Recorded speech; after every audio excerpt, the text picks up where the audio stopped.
brother on the bench, Justice Prabhu. In fact, he spoke, it was very insightful on his part in his address.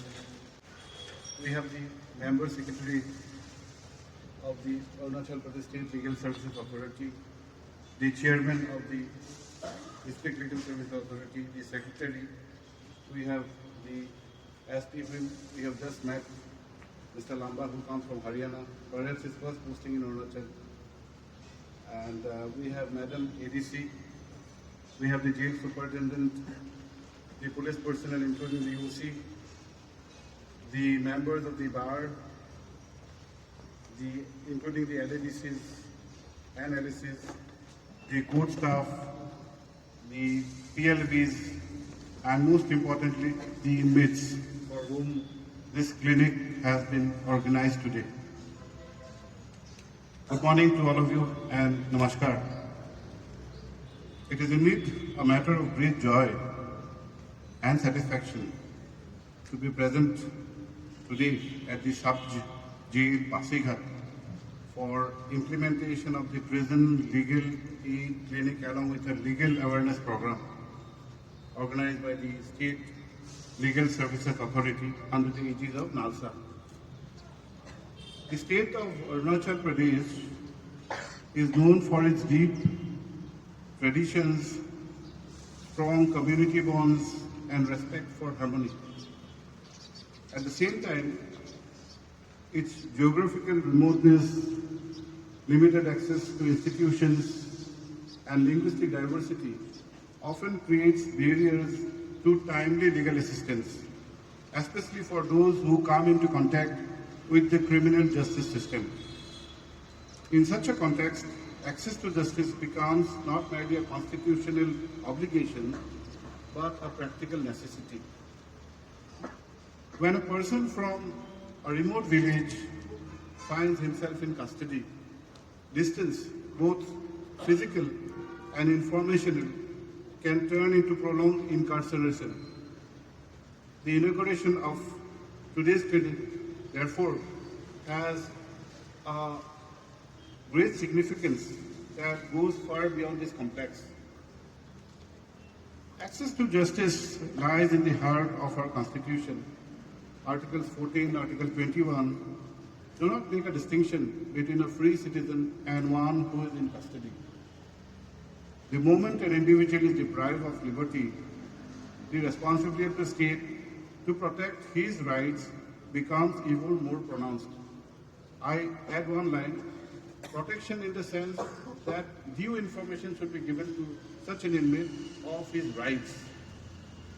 Nothing beyond that, because here is a situation, a moment where we have to balance. We cannot forget the plight of the victims, which is equally important, if not more. But at the same time, the rights of an inmate is also important, which is provided by the Constitution. I have been told that this premises does not have the facility to have convicts. It is only under trial.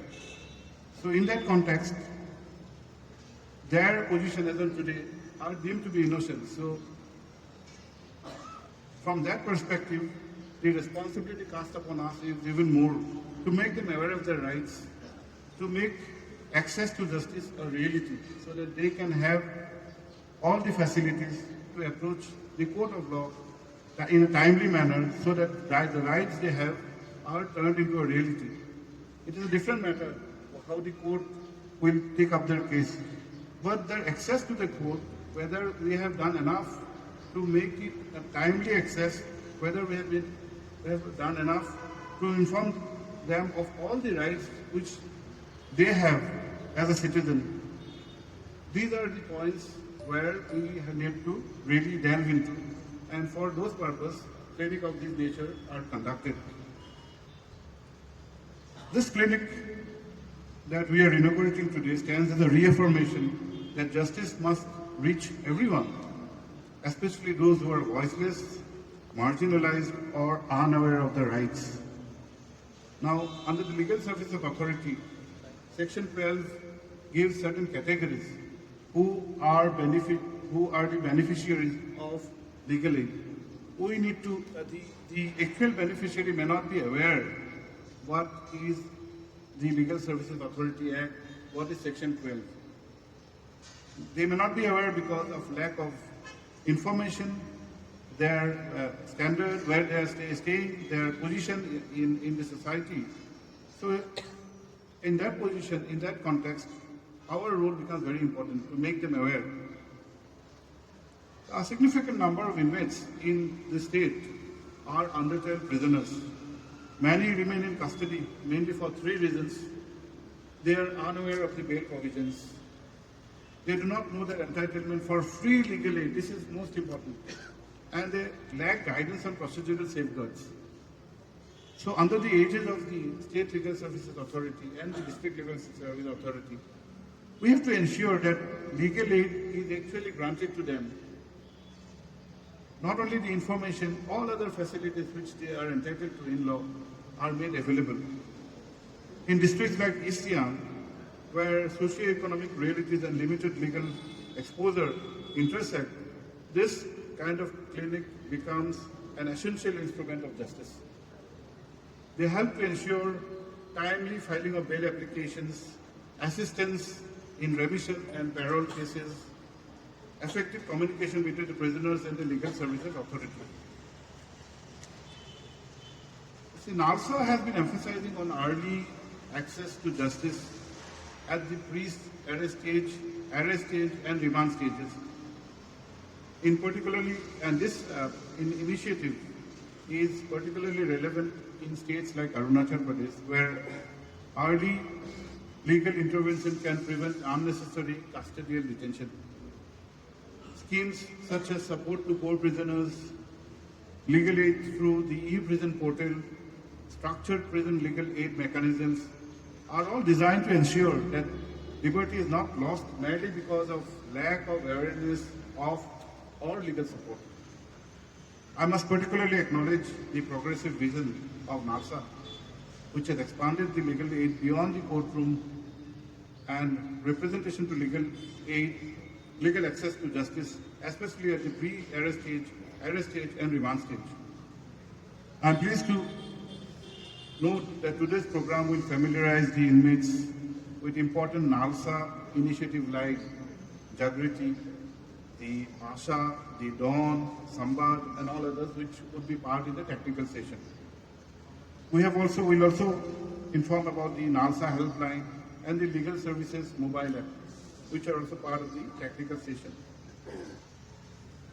So for a state like Arunachal, where physical access to legal institutions may be challenging, such technology-enabled platform will be vital tools in democratizing justice.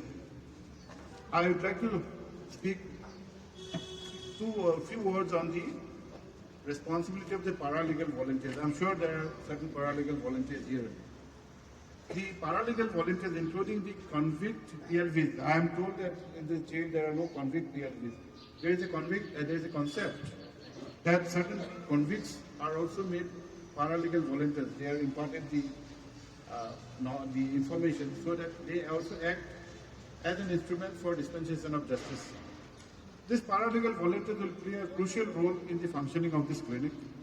Their ability to communicate in the local language, dialects, and their understanding of the local realities makes them indispensable. So I urge upon all the PLVs to function as facilitators of trust, messengers of legal awareness, and instruments of reform within the prison system. The justice will become meaningful only when it is understood. The effectiveness of today's clinic will depend on close coordination of the State Legal Service Authority and the District Legal Service Authority, the jail administration, the Legal Aid Council, the local bar, the administration, the police administration, and only when all these instructions work together, justice will move faster and more fairly. My brother had given an instance of long incarceration. Now, day before yesterday, it was in the public domain, it was in the news, that in an incident where an inmate was in the jail for last 30 years for a case of taking bribe of ₹20. The Gujarat High Court had finally released him. And the irony is that after 30 years, the day after his release, he passed away. So we don't want justice to be only on paper. Justice has to be on reality. And early access is one of the key points where justice can actually be turned into reality. I commend the Arunachal Pradesh State Legal Service Authority and the District Legal Service Authority, 𝐒𝐶M, for this meaningful initiative. I am confident that this clinic will stand as a center of legal assistance, awareness, hope for all who need it. Let us remind ourselves that in constitutional democracy, justice must reach every individual free or confined. I conclude by quoting the father of the nation who had aptly said that the true measure of any society can be found in how it treats the most vulnerable member. So it is the last person standing on the remotest area whom we have to reach out. I can also inform you, probably it will be also discussed later in the technical session, that very recently, last Monday, we have also released a theme song for the state legal services. I would urge upon all of you to not only view that, but also take steps to circulate that, because it is ultimately the access to justice can be achieved when the person in the remotest area is aware that there is a procedure or mechanism by which you, the legal aid, would come to your aid, would provide you all the aid and assistance to have access to justice, only when it will be a meaningful purpose. Thank you very much once again for involving us in this clinic. I wish the clinic and the entire program a grand success. Thank you again.